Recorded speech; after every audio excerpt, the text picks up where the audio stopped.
Hello, everybody.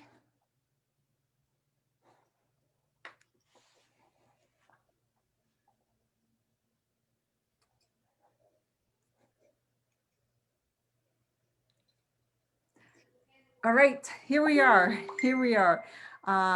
So welcome everybody. Welcome. Sorry about the little glitch, but welcome to the She Did It community web series. Every Wednesday at 7 p.m., join us in a conversation with a woman and her success to inspire and motivate you to take the leap of faith into starting or growing your business. So She Did It is a movement created by Karine Aristide, and it's a mission, and her mission is to help female entrepreneurs connect and grow both personally and professionally. So today I'm very, very excited to introduce you to Holly Fisher. She's our entrepreneur today, and she says that many people struggle to write clear, compelling marketing copy. So she's the owner of Fisher Creative, and she takes that burden off business owners by crafting copy that cuts through the noise and helps them reach more potential customers. A StoryBrand Certified guide. She's helped dozens of organizations create a clear message and develop an effective sales funnel that generates more leads and boosts their bottom line. So who wouldn't want to do this? Don't we all want more leads? And she's a former full-time newspaper reporter, and she started her own business in November of 2011. So welcome, Holly. We're so happy to have you here. And so tell me a little bit more about yourself. Yeah, thanks for having me. I appreciate it. Delighted to share a little bit about my story. I am based in the Charleston, South Carolina area in the United States. And as you mentioned, I've owned my own business for a number of years. So I'll be moving into celebrating my 10th anniversary in 2021. So that'll be exciting. And it has certainly been quite a journey, and the business has morphed and changed and grown over the years. So it's always a little bit of a wild ride when you're an entrepreneur, right? Oh yes, yes. You never know. You can never say, "Oh, in 1 year from now, this is exactly what's going to happen," right? Exactly. So how did you know you were destined to become an entrepreneur? How did that come about? Actually, I didn't. I didn't set out to be an entrepreneur. As you mentioned, I was a full-time newspaper reporter, and I had done that for years. That's what I had always wanted to do. Probably from the time I was about 13 or so is when I decided that was the career path I wanted. Studied journalism in college, went on to work for some different newspapers around the country, and just sort of assumed that would be my path forever. But, sometimes the economy has different plans. And so in 2008, when we were going through a recession, I was laid off from my job, like a lot of people, and like a lot of people in the news business. I had a lot of friends that, were in similar situations all around the country. And so at that point, I kind of had to figure out what my next steps were going to be. There weren't obviously a lot of jobs. My husband and I had a baby, a pretty new baby at the time. So moving and relocating just really wasn't an option for us at that point. Yeah. So I sort of made the switch to doing freelance writing, marketing, public relations. Just how could I use these skills in a different way? Mhm. Yeah. And I spent a couple of years working for a public relations company, and then decided I wanted to have my own business. I wanted to have that control over what I was doing, the kind of work I was doing. I wanted to have that freedom and flexibility. So the freedom and flexibility was the driving force into jumping into entrepreneurship type of thing. Yeah, it was a big piece of it. I really did want to just be able to kind of pick and choose the sorts of projects I wanted to do. And honestly, when I started my business, I was like, I'm just going to start this little small business. I'll do some writing projects, I'll do some freelance work, but I didn't really go into it thinking like I was going to have like a business. I just was like, I don't know, let me try this and sort of see what happens. And then here we are all these years later. Yeah, I always find when you're starting in a business or an idea or maybe part-time, it's always like serendipitous type of thing almost, as you go Mhm. along. And it seems that when you start and you start meeting people or you start doing things, and then all of a sudden, the minds start working. Well, what if I did this more? What if I did a little bit more, right? Was that kind of things that happened to you? Or? Yeah, I mean, just found from potential clients, and I had more people that were interested in the kind of work that I was doing, and it just sort of started to snowball, and I started to get some more referrals, and it just grew from there. That's awesome. That's Yeah. awesome. So, how do you, how would you define success, and what is the key ingredient to your success right now? Yeah, that's a great question. I think, for me, it's really changed a lot over the years. I think sometimes, we have a tendency to see success as the number of clients that we have or how much money we're making and, what's in the bank account. Sometimes we tend to look at that as our measurement of success. But for me, I'm really trying to look at success more as one, kind of how I have am I able to do the kind of work that I love? Am I doing work that I enjoy? Am I working with clients that I really enjoy working with? And so for me, that's a big piece of the success, and also the client success. So if clients are successful, then I feel that obviously I have been successful as well in helping them. So that's a big piece of it for me, is making sure that the clients are really happy. And then that gives me a lot of joy, and really makes me feel like I'm doing a lot of successful. Yeah, success and fulfillment, or being, knowing that you're making a contribution or a difference in somebody's life, or or in their success, contributing to their success, Yes. can be so rewarding. And I think, when you can have that and at the same time be able to make an income, like this is almost a dream come true type of thing. It is. It's kind of the best of both worlds. Yeah. Yeah, yeah, exactly. So, um, so how do you know you're successful? Like your business right now, do you have metrics in place, or are you measuring anything, or how do you know that you are being successful?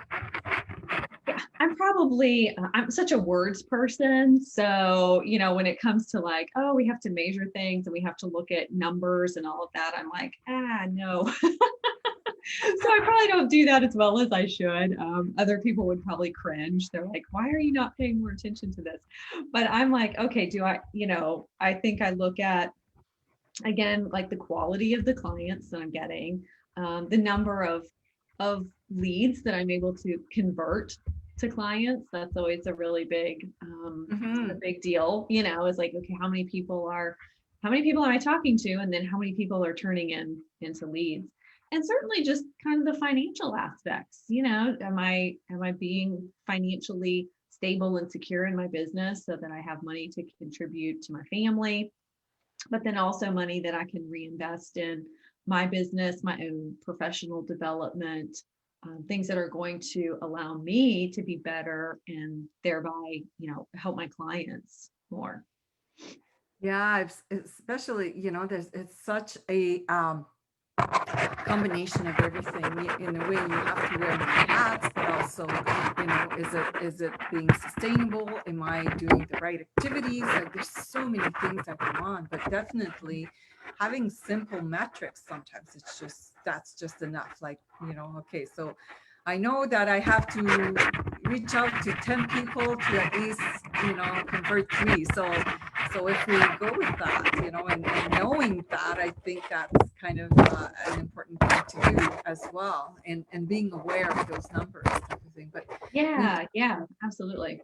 I'm Well, not a and numbers making sure girl. that you're getting, one thing that I always try to really look at is making sure that I'm getting paid what I should get paid. I mean, I think sometimes especially when you're starting out in business, you kind of have a tendency to I just want to get the jobs. So I'll just, whatever, I won't charge very much, and we assume that people may not be willing to pay what we're charging. And so it's also making sure that you're getting paid appropriately and that you're, incrementally kind of maybe increasing your rates and your prices as you go. Yeah, I think that's a curse of a small and new entrepreneur. Mhm. They're so afraid to give the rates or to ask for money or to, even at some point to maybe bring the price up because Yeah. I think that's a curse of a, a, a a newbie. But as you go along, I guess you get to learn and that, there's so many people in this world that you can only serve so much, and the ones you have to go after, the ones that are willing to pay for your services, right? Yes. Oh, yeah. That's a lesson that I have learned because I definitely was the person that was not charging enough early on. And so I thought, well, this is just kind of easy for me. Like, I enjoy it. I love it. I don't want to charge people too much. Mhm, Um, mhm. and, I'm like, well, there are plenty of businesses that you pay for, like Exactly. the doctor's office does not apologize for what they're charging. So Yeah, exactly. We have to have that mindset for sure. So do you believe there is a winning formula for becoming a successful entrepreneur, and what is yours? I would say for me, it's really trying to make sure that I'm keeping my priorities in line, which is not always easy. That can be really difficult when you have your own business. So, for me, I'm trying to keep faith, family, and work, Mhm. in that order. And it's very hard for work not to try to squeeze up there into that number one position. Yes. And I think that's a real struggle for pretty much any entrepreneur, anybody that's running a business. And so, really having to try to sometimes take a step back and go, okay, I need to rein this in a little bit because I have found that work starts We have a little, getting to getting stressed out or, feeling, you're cutting out a bit, Holly. So sorry about that. I think you're okay. sorry. That's okay. I think we're all good now, but I think we missed the last part that you said. Yeah, I'll just kind of recap that, just making sure that your priorities are in line because I find when work is trying to be number one, I Mhm. end up getting, overworked, tired, stressed. Then And I'm then you not don't giving my serve. clients the best, I'm not giving my family the best. And so things are just kind of out of whack. Yes, it's all about having a good balance. I think that's so important. And for myself too, every now and then when I find myself getting too tired, or, Mhm. some days if I feel like I've worked all day, but I haven't been productive, it's like, okay, I need to stop Mhm. and recoup. This is a sign that I need to refresh a bit yes. Mhm. So Exactly. so share with us then. I know it sounds like you're doing great and everything like that. After actually, how's it going for your business in with COVID? Have you had to do any adjustment or any pivoting, or has it been the same old, same old? Actually, it's been good. I've been really blessed this year to have had a lot of business and a lot of new clients. I was already working with people all over the country and sometimes even the world. So having to shift to sort of a virtual environment was really easy. I was already doing that, so it was Yeah. fine. And I think also, in this time, people are going, gosh, I really need to make sure that my marketing is on point. I need to make sure that I'm communicating with with potential customers and clients as clearly as I possibly can, and that I have a way to capture leads and I'm communicating with customers. And so I think that people just really started thinking about that and began to kind of reach out and say, hey, I need some help. Yeah, and I think the connection, even though yes, it is through Zoom, and Mhm. I think we need to check in our people, our clients, and not necessarily just because to get business, but sometimes just to say, hey, just checking in to see how you're doing, and I think that goes a long way for a bit, but it has opened a lot of great opportunities for entrepreneurs. Mhm. It's now easier to go globally as well, right? And I'm sure for you that must be huge as well. Mhm. Yeah, absolutely. Yeah, it's actually been a good year. I mean, aside from some of the other things, but business wise, it's been a good year. And so I think it's been so much more important too for people to think about how they're spending their marketing dollars, making sure that they're making really smart decisions, that they have that messaging really clear so they're not just kind of throwing money away because we don't just have a lot of money lying around. And so that's where I'm really, really wanting to work with the clients to make sure that we're making them as successful as possible. So they're getting that investment. Cool. Yeah, that's so let's talk about maybe a little bit of failure because sometimes, it's not always bad, but share some of your failures and the best lessons you have learned so far. Mm. Well, I think a little bit, we've touched on a couple of those things. One, I think, is the pricing piece. I think Okay. that's Yeah. just so huge. And when I talk with other people that are starting a business, is just making sure that you're pricing yourself appropriately, that you're recognizing your value. People are coming to you because you have an expertise and a skill set that they don't have. And there's value in that. And so I'm always trying to make sure that I'm thinking about that for myself, but I'm also sharing that with other entrepreneurs as well as not undervaluing the service that you provide. I did that some early on. And so that was a lesson learned. I think also making sure that you teach your clients or your customers how to work with you.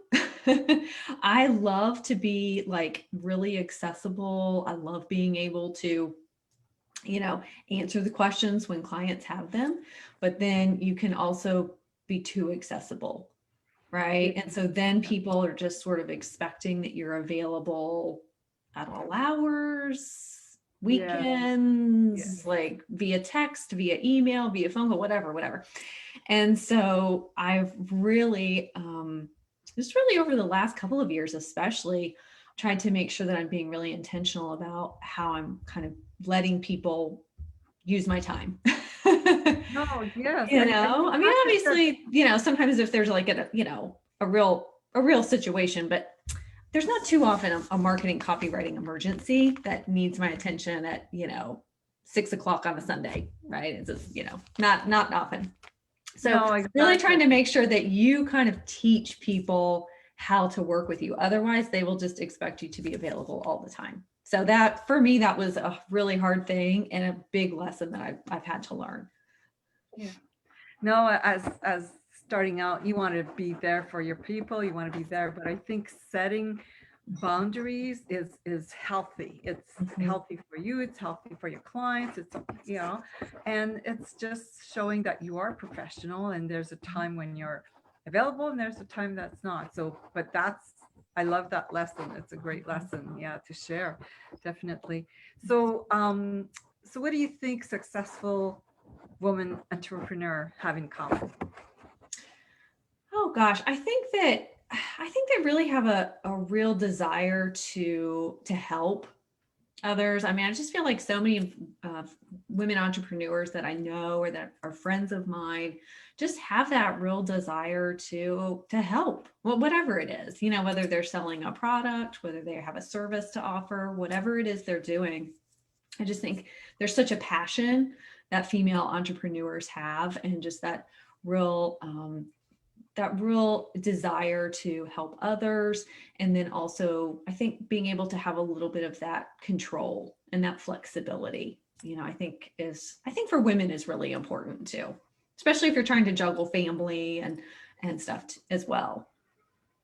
Yeah, exactly. And also, being in a community, reaching out to people and, like communities like she did it, or, having the support too of other people, I think is important as well, or other. It is really important, especially if you happen to work by yourself. If you don't have a team, if you don't have people you work with, I work by myself, but I do collaborate with other Mhm. StoryBrand certified guides, and so I have a chance to work with other folks. And I stay connected with some networking groups and other people that I can just I can call if I need to brainstorm an idea, or if I just want to call and be like, this person is driving me crazy. Yeah. Let me vent to you for 5 minutes, right? Because Yeah. I'm talking to the dog and she is not responding. So let me just, so just having somebody that you can sort of, kick ideas around with, or even just, vent to if you're having a stressful day is really valuable.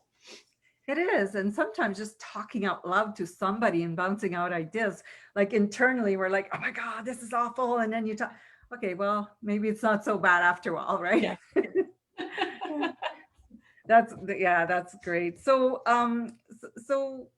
and this brings us into partnerships. So, you obviously, you say you're collaborating, and Mhm. so for you to, this sounds like it is important to develop key partnerships and things like that. So how do you see that going forward even?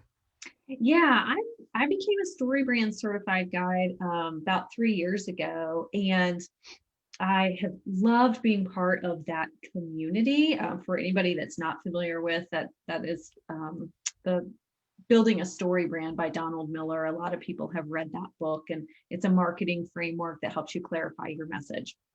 And so I got Mm, certified in that marketing framework, and so that's what I use when I work with clients. But there's a great community of other certified guides that is just really invaluable for exactly what we were talking about, which is either just bouncing off ideas or collaborating with. And so in 2020, that was really one of my goals, was how can I work more with other guides in this community. And so I have some other folks that I do copywriting projects for, and that call me when they need help wow. with their clients. And so that's been really fun to develop those relationships and those partnerships with other folks within our community. That's awesome. Yeah, that's always good to have like-minded people as well. If you can find a, a group where you're all sort of, have the same sort of major goal, and Yes. it's so great to be able to talk the same language, right? Exactly. It is. It's really fun to work with all those folks because yeah, we all speak that language. We all speak story brand. And so it makes it fun to work with them, and just to have people again to just sort of collaborate with. Lots of times I am just working on my own with clients. And so this gives me a chance to sort of have that team atmosphere too, which is great. That's awesome. That's awesome. So how can we connect with you, Holly? Like, are you, what's the social media platforms do you use? Yeah, well, certainly my website, which is fisher-creative.com. That's a great place to go and just learn a little bit more about me, or schedule a call. And then I'm also Fisher Creative Marketing on Facebook and Instagram. And I Okay. also run a Facebook community called Fuel for Your Marketing, which is just tips and information for folks that are looking for great marketing resources and ideas. That's awesome. Yes, we all need the marketing ideas, and especially now going in 2021, I'm sure there's a lot of new ways, that has been developed because of COVID and because of the pandemic, right? And so it'd be great to be talking to people like you. So those Yes, are yeah, nice. it's going to be interesting to see how people's kind of consumer behaviors shift a little bit over the next year based on what we've experienced in 2020. Yes, absolutely. I'm looking forward to, yeah, I think there's going to be even many more opportunities, and uh, I'm so looking forward to getting back to normal, but I think normal is going to be different, but it's still going to be good. We may have left normal behind. Now we have to kind of figure out this this new life. And some of the things that we learned this year are good. So we can take those along with us. Exactly. Well, Holly, it was so great learning a little bit more about you. I really enjoyed learning about you. I want to know more. So we're gonna, if you want to go in the chat and put all where we Yeah, can connect with you, that would be great. yeah, Uh, absolutely. and and do you have any parting words for us? And parting words for the She Did It community. Yeah, I think if you're if you're interested or you're kind of kicking around the idea of starting your own business, this is a great time to do it. One of the things that I always try to remind myself is there are not many things that are permanent, Mhm. right? So if you try starting a business and for whatever reason it doesn't work out or you decide you don't like it, that's okay. It's fine. You don't necessarily have to do it for the rest of your life. You're not locked into that forever. So I think it's something that you can really take a chance on, particularly if you happen to have a business that doesn't have a lot of big overhead or a lot of big startup costs. Just kind of dip your toes in there and start trying it and give it a good go. Wow, those are great. That's a great advice, Holly. This is so true, and you're so right. It's not permanent. If Yeah, it doesn't work, just turn around and pivot and try something else. that's right. Um, and I have a comment here. I'm just, and it's kind of cool. Yeah. She's having someone to talk about the challenges to help feel normal, to help cheer you on your successes and acts of courage, or listen when things don't go as planned. Mhm. So that's awesome. So thank you so much, Holly. This was great. I really enjoyed our conversation, and I Me look too. forward to maybe connecting with you in the future. Absolutely. Thanks for having me. This was a lot of fun. I enjoyed it. Okay, take care. All right. Bye.